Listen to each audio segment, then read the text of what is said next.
السلام علیکم ناظرین، اس ایپیسوڈ کے شروعات میں ہم دیکھتے ہیں قسطنطنیہ میں ماریا بے چینی کے عالم میں ٹہل رہی ہوتی ہے۔ اس لیے ایلپرین وہاں آتا ہے۔ وہ غصے میں اسے پوچھتی ہے اس مشکل کام کے ہوتے ہوئے غائب ہونے کا کیا مطلب ہے؟ تو ایلپرین کہتا ہے میں نے تمہارے بارے میں سوچا، کیا میں نے غلط کیا؟ اس کے ہاتھ میں کچھ دیکھ کر ماریا پوچھتی ہے اب یہ کیا ہے؟ اس کے اندر کیا ہے؟ تو ایلپرین کہتا ہے کل فتح کا دن ہے، تم راہبہ کے لباس میں ہمارے سلطان کے سامنے پیش نہیں ہوگی۔ ماریا کہتی ہے تم پھر بھی زیادہ باہر نہ نکلو۔ اس لیے میں کسی کے آنے کی آواز سن کر وہ اسے کہتی ہے چھپ جاؤ جلدی سے۔ ایلپرین کے چھپتے ساتھ ہی گنادیوس اندر داخل ہوتا ہے، جسے دیکھ کر ماریا پوچھتی ہے کیا کچھ ہوا ہے؟ آپ پریشان لگ رہے ہیں۔ تو گنادیوس کہتا ہے میں کیسے پریشان نہیں ہو سکتا، دیمیتری کافر جستنیانی کے ساتھ مل کر شہر سے نکل گیا ہے۔ ماریا حیرانگی سے کہتی ہے دیمیتری؟ پھر گنادیوس کہتا ہے جو بات سمجھ آ رہی ہے کہ آرتھوڈوکس لوگ تقسیم کا شکار ہیں۔ ماریا پریشان ہوتے ہوئے کہتی ہے دیمیتری باہر نکل گیا کیا واقعی؟ ادھر سلطان خیمے میں داخل ہوتے ہوئے دوغان سے پوچھتے ہیں جستنیانی کافر ان میں نہیں تھا، کیا تمہیں یقین ہے دوغان؟ تو دوغان کہتا ہے لاطینی زرہ کے پیچھے چھپنے والے کافر رومی تھے، ہم نے ان میں سے ہر ایک کو دیکھا، شہر کے دروازے کے سامنے چھوڑ دیا لیکن وہاں جستنیانی نہیں تھا۔ زگنوس پاشا کہتے ہیں میں سمجھتا ہوں کہ جستنیانی لیکوس دروازے سے نکلنے والے چھوٹے دستے میں تھا، انہوں نے آخری لمحات میں اپنا منصوبہ بدل لیا ہوگا۔ جاندارلی پوچھتا ہے اچھا تو آپ کو موصول ہونے والی معلومات؟ سلطان شاید اس میں کوئی غلطی ہوئی ہو۔ اسحاق بھی کہتا ہے خلیل پاشا ٹھیک کہہ رہے ہیں، آپ کو معلومات دینے والے شخص نے آپ کو دھوکہ دیا ہوگا۔ جاندارلی کہتا ہے اگر معلومات دینے والا شخص میرے اندازے کے مطابق ہے تو میں آپ کو بارہا واضح کر چکا ہوں کہ اس پر بھروسہ نہیں کیا جا سکتا سلطان۔ اب وہ شخص دیوان اور جنگ سلطان اس کی بات کرتے ہوئے کہتے ہیں بھروسہ کس پر کرنا ہے اور کس پر نہیں کرنا میں اچھی طرح جانتا ہوں پاشا۔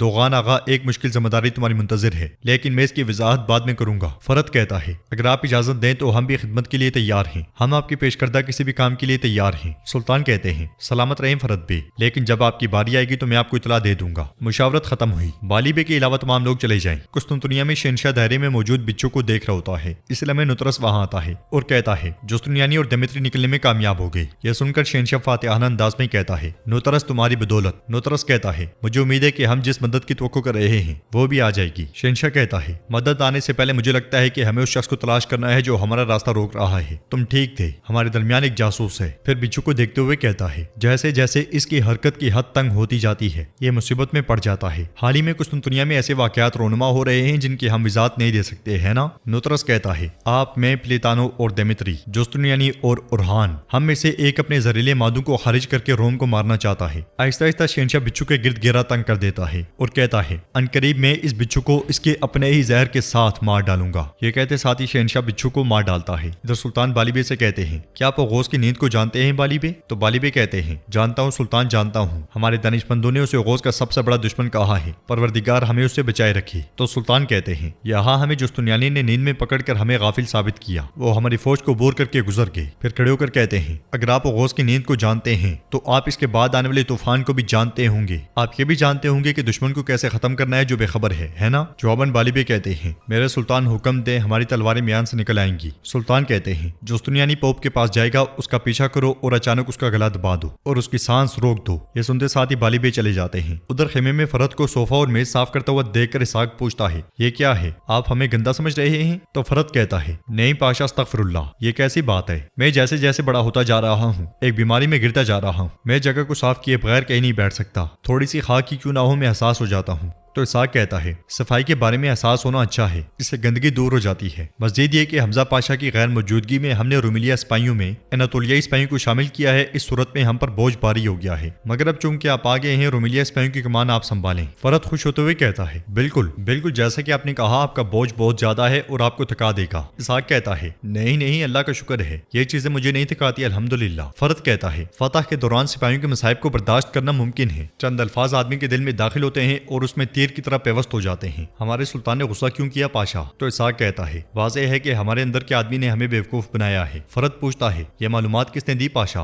اس کے غصے میں دیکھنے پر کہتا ہے نہیں نہیں، یعنی کہ معلوم کرتے ہیں کہ کس نے دھوکہ دیا تاکہ غلطی نہ کریں۔ جواباً اسحاق کہتا ہے جاندارلی پاشا نے کہا، انہوں نے کہا، لیکن میں نے سوچا کہ یہ محض افسانے ہیں کہ وہ ہمیشہ میرے کان میں سرگوشی کرتا رہتا ہے، اس لیے میں نے ان کی بات پر یقین نہیں کیا، یہاں تک کہ میں نے اپنے کانوں سے سن لیا وہ ٹھیک تھا۔ سلطان نے اس کی زندگی بخش کر اسے بازنطین میں آباد کر دیا، وہ کمینہ۔ تو فرد پوچھتا ہے وہ کمینہ کون ہے؟ تو اسحاق اسے دیکھتے ہوئے کوئی جواب نہیں دیتا۔ قسطنطنیہ میں ماریا مصطفیٰ سے پوچھتی ہے دیمیتری چلا گیا ہے، اب ہم کیا کریں گے؟ تو مصطفیٰ کہتا ہے ہمارے سلطان نے تیاری کی ہوگی، آج رات عظیم رومانوس کے دروازے سے دراندازی ہوگی، پھر علی اعلان حملہ شروع ہو جائے گا۔ تو ماریا کہتی ہے بغیر دمیتری کے بیرونی دیواروں کے دروازے کھولنا ناممکن ہے، حملہ کرنے والے تمام جانشری فوجی شہید ہو جائیں گے۔ تو مصطفیٰ کہتا ہے میں اس کی اجازت نہیں دوں گا، میں اپنے سلطان کو جو کچھ ہوا اس کے ساتھ پیغام بھیجوں گا، دمیتری کے واپس نہ آ جانے تک یہ فریضہ مؤخر کر دیا جائے گا۔ مگر الپلین کہتا ہے یا دروازہ ہم کھول دیں تو فوج کو شہر میں ہم داخل کریں گے۔ ماریا طنز کرتے ہوئے کہتی ہے چاہو تو ہم شہر کو بھی خود پہ گرا لیتے ہیں۔ جواب میں الپلین کہتا ہے ہمارا منصوبہ تو سن لو۔ مصطفیٰ کہتا ہے باتوں کے لیے وقت نہیں ہے، مجھے ابھی جانا ہے، جو بتانا ہے جلدی بتاؤ۔ تو الپلین کہتا ہے میں نے ہر چیز کا حساب لگا لیا ہے، ہم آج رات شہر کو گرا سکتے ہیں، اب میری بات غور سے سنو۔ ادھر ہم دیکھتے ہیں کہ ساگ جلدی جلدی میں دستاویزات پر مہر لگا رہا ہوتا ہے اور پاس کھڑے شخص سے پوچھتا ہے کیا یہی سب ہے، کیا دیگر کاغذات بھی ہیں؟ تو وہ شخص ایک دستاویز دکھاتے ہوئے کہتا ہے میرے پاس یہ بھی ہے۔ فرد اس شخص سے کہتا ہے ہم اسے بعد میں دیکھیں گے، چلیں پاشا پر مزید بوجھ نہ ڈالیں ورنہ ہمیں نماز میں دیر ہو جائے گی۔ یہ سن کر اسحاق کہتا ہے ہاں یہ صحیح کہہ رہا ہے، آئیے نماز پڑھیں اس سے پہلے کہ بہت دیر ہو جائے۔ وہ شخص چلا جاتا ہے اور اسحاق کھڑے ہو کر جیسے ہی جانے لگتا ہے فرد کہتا ہے میرے پاشا ہم بات کر رہے تھے۔ تو اسحاق کہتا ہے فرد کیا تم میرا مذاق اڑا رہے ہو؟ تم ہی تھے جو ہمیں تھوڑی دیر پہلے نماز میں جلدی کرنے کی یاد دلا رہے تھے، بعد میں بات کریں گے، چلو نماز پڑھتے ہیں۔ فرد کہتا ہے پاشا آپ ٹھیک کہتے ہیں، ہمیں تازگی محسوس کرنے کے لیے وضو کی تجدید کرنی چاہیے، اور ویسے بھی جب آپ اس بدنسل کے بارے میں سوچ رہے تھے تو آپ کا چہرہ کتنا پیلا تھا۔ اسحاق غصے سے کہتا ہے میں نے تم سے کہا تھا کہ مجھے اس کی یاد نہ دلانا فرد، نماز پڑھو، وہ ایک فریضے پر ہے ورنہ خلیل پاشا اسے زندہ نہ چھوڑتا۔ مگر فرد پھر سے اسے روکتے ہوئے کہتا ہے خلیل پاشا کا دشمن ہمارا بھی دشمن ہے، پاشا